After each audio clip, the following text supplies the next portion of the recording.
The place of black people in British history is sometimes thought of as a story that begins with the arrival of the Windrush. In reality, the Windrush is just one chapter in a much longer history. Black people have been living in this country for centuries, and the story of the black presence in the United Kingdom goes back all the way to Roman times. This is old history, the history that you don't learn at school. When I was 16, I went into a bookshop and I bought this book, Staying Power by Peter Fryer. And to black British people of my generation, this was the most important book in the world, because what it did was it showed us that we weren't new arrivals, but that we were part of a longer, deeper history that went back centuries.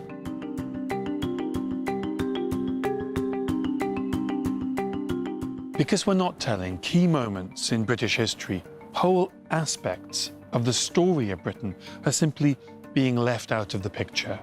And I think it's time that changed.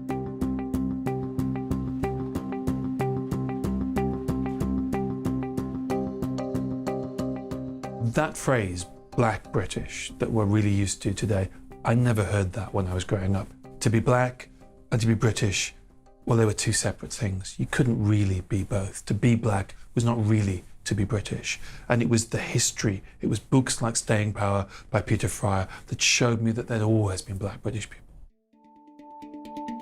Black British history is so diverse. It's just kind of a shame that at a young age you can't really participate and celebrate in your identity. How can you not want to learn about your past because you can't go forward without understanding your past? When I talk to young black people, what they tell me is that they are as desperate as I was when I was their age to learn more about the longer history of the black presence in Britain, and that history is still not being taught to them at school.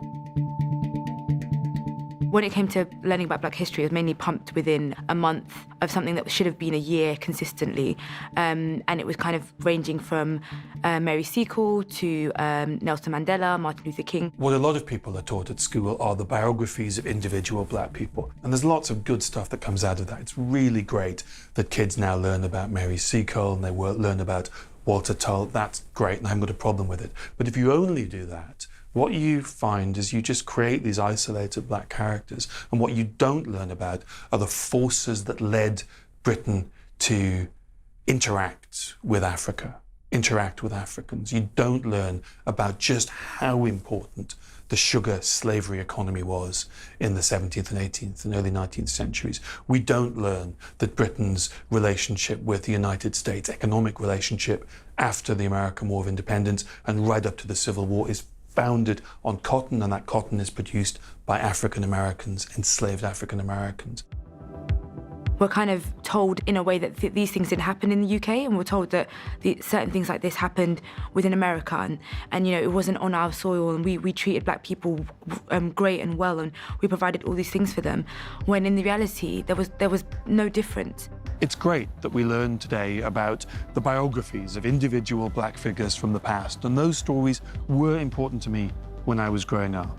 But what we seem still to neglect are exploring other issues, things like the development of racial thinking in the 18th and 19th centuries, or the centrality of slavery to the British economy. Black history is more than just biographies. It is fundamental to understanding British history because it is a fundamental part of British history. I don't know if this whole exclusionary history is like a nod to empire, laziness, or they just don't really care about black people, people of colour, working class, or women in general. I just don't know. What the new science is proving is that there were Afroromans living in Britain. There are people who find it challenging, even threatening, that black people have been in Britain since Roman times. There are people who feel the need, when this is discussed online, to go on Twitter, to go on social media and discredit these ideas. There are people who would rather deny the facts than confront the quite simple, uncontroversial, in my view, reality, is that Britain was part of the Roman Empire, and the Roman Empire was multiracial. One of the best examples is the ivory bangle lady. She was a middle-class Afro-Roman living in 4th century York. We know she was African because of the tests that had been done on her remains and because among her possessions was a bracelet made of African ivory. John Blank was a trumpeter in the court of the Tudors, in the court of Henry VIII, and he is the first Black Briton for whom we have not just a name and evidence from the archives, we have his picture. He appears on a document called the 1511 Westminster Tournament Roll. He is the first Black Briton whose name we can give a face to. That makes him really special.